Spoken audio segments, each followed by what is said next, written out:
Bismillahirrahmanirrahim. Sebelumnya Assalamualaikum warahmatullahi wabarakatuh. Perkenalkan, nama saya Agung Nugraha Saputra. Di sini sebagai mahasiswa program studi Sistem Informasi di Universitas Mercu Buana Yogyakarta. Jadi di video ini saya akan mempresentasikan hasil desain website profile gitu ya dari program studi Sistem Informasi sebagai tugas akhir dari mata kuliah Web Design dan Interface. Kemudian langsung saja. Yang pertama adalah gambaran umum terkait dengan websitenya itu sendiri. Jadi ini saya sudah buka terkait dengan source code-nya.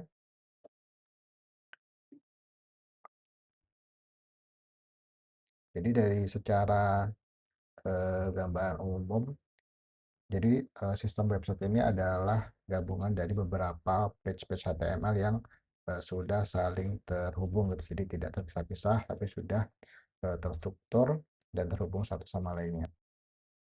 Kemudian dirancang untuk mempermudah stakeholder maupun user dalam mengakses informasi maupun eh, hal-hal yang lainnya yang diperlukan gitu. Mungkin seperti informasi terkait dengan visi misi program studi, kemudian terkait dengan aktivitas research, kemudian bagaimana profil mahasiswa nantinya diharapkan seperti apa. Nah, itu nanti terpampang atau tersaji di dalam satu website di sistem informasi itu sendiri. Kemudian yang pertama yang kita akan tunjukkan adalah di bagian penggunaan komponen itu. Jadi ini dari contohnya di index.html di halaman pertama. Yang pertama ada title terkait dengan penunjukan eh, judul halaman. Jadi nanti di setiap page-nya, di setiap page HTML akan berbeda sesuai dengan konteksnya. Kemudian ada juga penggunaan favicon. Jadi di setiap page nanti tidak lagi menggunakan globe sebagai ikonnya yang di browser, tapi sudah menggunakan logo FTI agar lebih terlihat profesional. Kemudian terkait dengan penggunaan Bootstrap, kita menggunakan Bootstrap JS dan juga Bootstrap JS dengan metode CDN. Jadi CDN ini dipilih karena memang untuk hasil akhirnya adalah website ini secara online, jadi otomatis dari user juga sudah bisa mengakses CDN uh, yang di luar gitu ya. Kemudian ada juga kita buat custom CSS untuk uh, melakukan konfigurasi sesuai dengan desain yang kita inginkan, seperti pemilihan warna, kemudian action-action yang kira-kira harus diseragamkan di setiap page. Nanti kita akan store di halaman ini, di asset CSS, di style.css. Kemudian ada juga penggunaan font awesome. Ini terkait dengan penggunaan logo gitu ya, atau icon-icon yang bisa langsung kita pakai tanpa harus menggunakan gambar sendiri gitu. Jadi nanti terkait dengan CTA, call to action, dan di beberapa komponen halaman, contohnya ini di tentang prodi, lihat kurikulum, pendaftaran mahasiswa baru, ini kita gunakan font awesome. Kemudian di bagian uh, kontak seperti ini, ada di bagian alamat, email, dan telepon kita juga menggunakan font awesome. Kemudian sebagai pemilihan font kita menggunakan Google Font juga. Kemudian ini ada dipanggil melalui Google Font API. Kemudian terkait dengan penggunaan Bootstrap sendiri, ada juga menggunakan Bootstrap JS. Ini terkait dengan penggunaan animasi-animasi minimal, seperti misalnya saat di hover seperti ini ya. Jadi untuk mempersingkat ataupun merampingkan navbar, ada beberapa menu yang sekiranya dapat dijadikan satu-satu, kita grouping jadi agar lebih terlihat minimalis. Kemudian untuk terkait dengan komponennya, yang pertama ada navbar. Ini terkait dengan navigation bar di atas. Ini terdiri dari beberapa komponen. Yang pertama ada logo dari Ini kami menggunakan logo FTI kebetulan. Kemudian terkait dengan eh, navbar toggle ini, ketika dia size-nya kecil nanti dia akan berubah menjadi apa, burger menu kayak gini ya. Kemudian untuk item-itemnya ada beranda, profil, yang terdiri dari profil prodi SI, dosen dan tenaga pendidikan. Kemudian di bagian akademik nanti ada kurikulum dan dokumen akademik. Kemudian di bagian publikasi nanti ada berita, prestasi dan penelitian.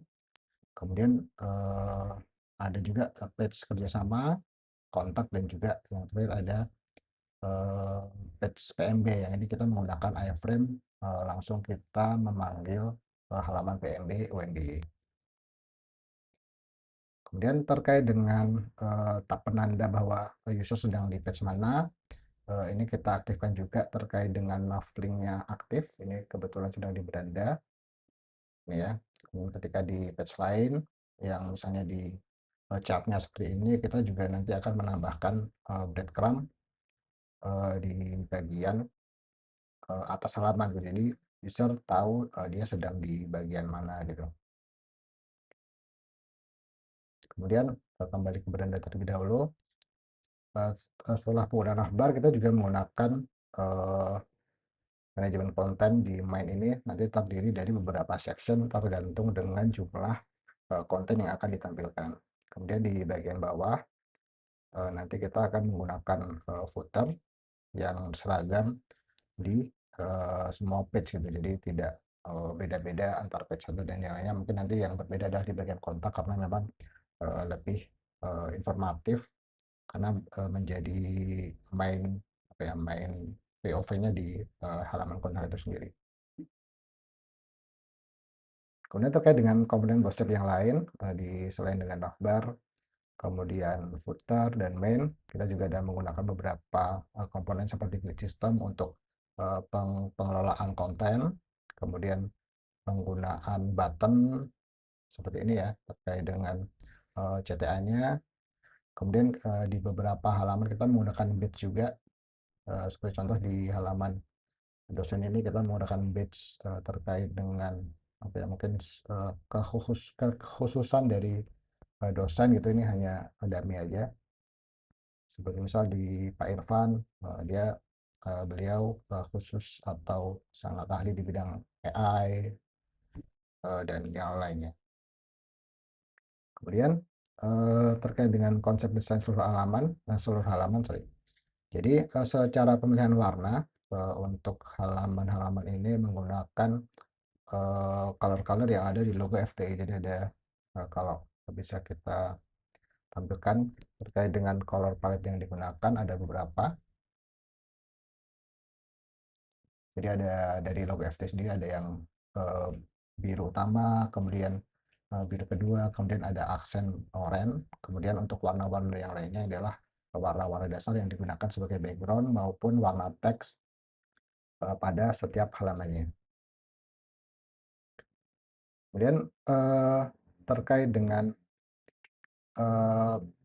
kontennya sendiri di bagian indeks, mulai dari bagian utama.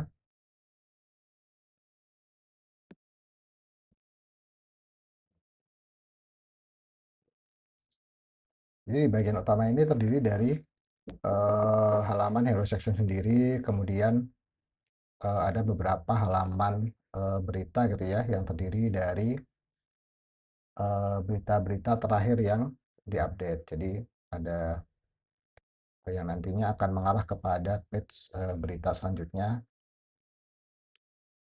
Kemudian di bagian atas ini di hero section ada beberapa CTA yang sudah tadi disebutkan tentang prodi. Ini nanti mengarahnya adalah ke bagian profil program studi. Kemudian di bagian lihat kurikulum, ini nanti di bagian akademik kurikulum yang ada informasi terkait dengan kurikulum yang berlaku, kemudian gambaran umum dan juga CPL-nya. Kemudian di bagian CTA yang terakhir ada di pendaftaran mahasiswa baru. Ini akan menggunakan iframe dari website UMBY, PMB UMBY. Jadi karena memang sudah berbeda sistem, namun user tetap dapat mengakses, konten-konten yang ada di, website profile dari, prodi sistem informasi. Jadi, merasanya tidak terpisah gitu walaupun sistemnya berbeda. Kemudian di beranda juga ada beberapa bagian berita yang ketika, di bagian bawah ada, ceritanya adalah lihat semua berita ini untuk mengarahkan user ke bagian, page berita dan informasi. Ini yang berisi, semua halaman berita gitu ya. Kemudian selanjutnya di bagian profil ini, dibagi menjadi 3, profil prodi sistem informasi itu sendiri terdiri dari visi misi, tujuan dan sasaran, serta dokumen SK yang apa ya, yang berisi, dasarnya gitu, mengapa kok, page ini diadakan. Kemudian terkait dengan dosen SI ini, berisi, daftar dosen SI dengan ada badge, kemudian, dan gambarnya, kemudian ada juga, profil Tendik, berisi gambar juga. Kemudian di bagian akademik ini ada 2, yaitu kurikulum dan dokumen akademik. Di bagian kurikulum sendiri, juga sama, berisi tentang informasi detail kurikulum, CPL, kemudian, ditambahkan juga dokumen kurikulum yang, berlaku. Jadi dari user tidak perlu mencari ataupun, mengakses, page lain gitu ya. Tinggal di sini dia bisa scroll dan melihat secara langsung bagaimana, kurikulum itu, yang sedang berlaku. Kemudian di bagian publikasi ini ada 3 bagian, berita, prestasi, dan penelitian. Untuk bagian berita sendiri, terdiri dari informasi umum terkait dengan kegiatan-kegiatan yang dilaksanakan, di dalam, lingkup prodi sistem informasi. Baik dari, adanya kegiatan perkuliahan umum, kemudian, informasi terkait dengan, prestasi mahasiswa, kemudian kerjasama dari prodi kepada industri, kemudian mungkin dari dosen mengisi eee, di mana gitu ya, di luar, dan mungkin pelatihan-pelatihan itu dapat dijadikan satu di bagian, berita. Ini di bagian prestasi ini lebih spesifik, berita terkait dengan, achievement dari, prodi ASI sendiri, bisa mungkin dari mahasiswa, dari dosen, maupun dari, akreditasi dari program studi. Kemudian di bagian penelitian, ini mengambil dari website, dari FTI juga, berisi informasi terkait dengan jurnal dan publikasi ilmiah, yang dihasilkan dari, program studi sistem informasi. Kemudian di bagian kerjasama ini sebagai, portofolio, berisi daftar mitra program studi dalam mendukung Dharma perguruan tinggi. Jadi, mungkin universitas maupun, dunia industri yang pernah maupun, sedang bekerja sama dengan prodi informasi dapat menjadi referensi, dari user, mungkin itu calon mahasiswa maupun mahasiswa yang aktif tentang, kira-kira ketika dalam proses belajar nanti ada berkenalan dengan, kemitraan-kemitraan yang dapat dimanfaatkan oleh mahasiswa. Kemudian selanjutnya di bagian kontak ini berisi tentang, eee, informasi kontak gitu ya, ada informasi alamat, kemudian, email, telepon, dan juga, jam kerja, jam buka dari, prodi, dan juga, sedikit map terkait dengan, map di UMB ini di kampus 2 gitu ya. Kemudian ada juga bagian, form yang berisi, informasi agar user mungkin dapat, berkontak langsung dengan, prodi gitu ya. Tidak harus melalui telepon, mungkin bisa dengan form ini nanti akan diteruskan melalui, email komunikasinya.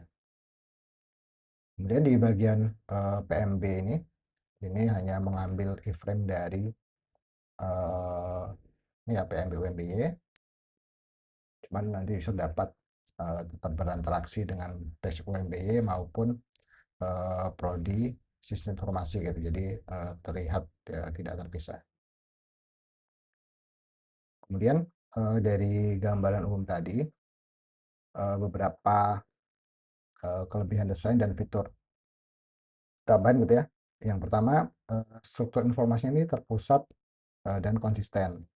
Jadi, mengurangi inkonsistensi. Jadi semua data berada dalam satu platform, user tidak perlu mengakses mungkin di Google Drive maupun di page-page yang lain gitu ya. Misal di bagian, kurikulum tadi, jadi user dapat langsung mengakses, membaca tanpa harus, berpindah ke halaman. Kemudian di bagian, prodi juga sama terkait dengan visi misi juga tidak harus mengakses spek lain. Kemudian, yang kedua adalah desainnya responsif dan, mudah digunakan. Jadi karena sudah menggunakan Bootstrap, jadi secara konten dia mengikuti ukuran layar, baik itu sehingga dapat diakses di layar yang, kecil seperti handphone, tablet, ataupun, ketika digunakan menggunakan, laptop maupun komputer akan, menyesuaikan. Kemudian yang ketiga adalah penyajian konten berbasis kebutuhan stakeholder. Jadi, masing-masing stakeholder seperti, masyarakat umum, mahasiswa, kemudian asesor dari akreditasi, ini dapat melihat semua informasi di dalam satu platform saja. Mungkin nanti ketika, bagian, calon mahasiswa maupun masyarakat dapat melihat profil, kemudian melihat, bagaimana kurikulum itu, dijalankan. Kemudian untuk mahasiswa yang aktif, selain melihat kurikulum juga mungkin dapat mengakses, dokumen akademik. Ini ada CTA juga terkait dengan, melihat dan unduh. Kemudian terkait dengan, eee eee, publikasi, nanti, terdapat, informasi terkait dengan mungkin akreditasi, kemudian, jurnal-jurnal yang sudah dikeluarkan oleh prodi, itu dapat membantu asesor dalam, melaksanakan tugasnya. Kemudian, selanjutnya mungkin terkait dengan pengembangan adalah, website ini sudah, siap untuk, diintegrasikan dengan, CMS atau Content Management, System gitu. Jadi, terkait dengan, profil-profil seperti publikasi pada berita ini, tidak harus tergantung dari, web developer-nya. Nanti ada, website ataupun portal login untuk mungkin, staf TU, itu dapat menambahkan berita-berita yang, update gitu. Kemudian sebagai penutup, sekiranya demikian, terkait dengan progres dari website yang sudah dibuat, diharapkan menjadi, informasi resmi, bagi prodi Sistem Informasi, yang informatif, terstruktur dan, responsif dan berkelanjutan seperti itu. Sekiranya demikian dari saya, atas kurang dan lebihnya saya mohon maaf. Wassalamualaikum warahmatullahi wabarakatuh.